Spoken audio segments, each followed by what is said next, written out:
हमारे ओबीसी समाज की जो पिछड़े वर्ग की क्रिमिलेयर की व्यवस्था थी वो 6 लाख रुपए थी, आप लोगों की मांग थी कि इसको बढ़ाया जाए, हमने 8 लाख रुपए इसको बढ़ाने का काम किया है। साथियों, इसी प्रकार मैं बताना चाहूंगा, हमने ये निर्णय किया है कि गरीब परिवारों को मुख्यमंत्री आवास योजना शहरी के तहत शहरों में 18,470 गरीब परिवारों को प्लाट और फ्लैट देने का काम भी ये हमारी सरकार निरंतर इसको जारी रखेगी।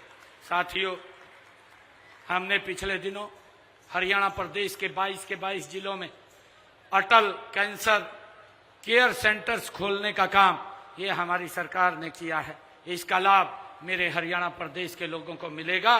जो कैंसर से पीड़ित पेशेंट हैं उनको इसका एक बहुत बड़ा लाभ मेरे हरियाणा प्रदेश के लोगों को मिलेगा।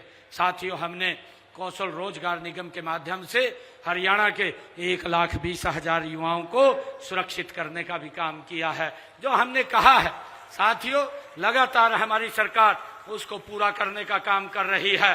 साथियों, आज समय की मांग है कि हम राजनीति से ऊपर उठ करके विकास की राजनीति करें। ये कांग्रेस के लोग जिस प्रकार से झूठ फैलाने का काम और झूठ बोलने का काम ये दिन रात कर रहे हैं, साथियों, हमारा लक्ष्य ये चुनाव जीतना नहीं बल्कि जनता का विश्वास जीतना है। ये हमारा लक्ष्य है। विपक्ष केवल आरोप लगाता है, लेकिन हमारे पास काम का रिपोर्ट कार्ड है। हमने जो कहा है साथियों उसको करके दिखाया है। कांग्रेस के पास जो उन्होंने कहा था वो भी बताने का काम करें। मैं आज इस अवसर के ऊपर आप सबका दिल से आभार भी व्यक्त करता हूं, दिल से मैं धन्यवाद भी करता हूं कि आप लोग इतनी भारी संख्या में यहां पर आए हैं। और हमारे कृष्ण मिड्डा जी ने ये कहा है, क्योंकि इन्होंने एक पूरा मांग पत्र मेरे को दिया था और मैंने उस पूरे के पूरे मांग पत्र को स्वीकार कर लिया। एक भी मांग इनकी ऐसी नहीं छोड़ी जो हमने पूरी ना की हो।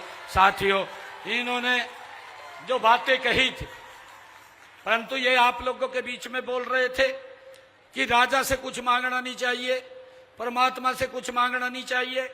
मैं एक बात मिड्डा साहब मैं स्पष्ट करना चाहता हूं, मैं राजा नहीं हूं, मैं तो एक गरीब परिवार का एक सेवक हूं। जो हरियाणा के लोगों ने मुझे जिम्मेवारी दी है मैं उसको निभाने का काम कर रहा हूं।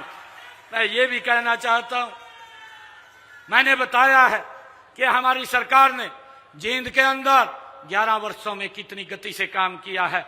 अब 3 गुना गति से और इस क्षेत्र का विकास होगा। जो आपने कहा है कि सिविल अस्पताल से पांडु पिंडारा फ्लाईओवर गोहाना रोड तक डिवाइडर का रेनोवेशन कराया जाए, इसकी मैं घोषणा करता हूं। इसके ऊपर 4.5 करोड़ रुपए की ये लागत आएगी।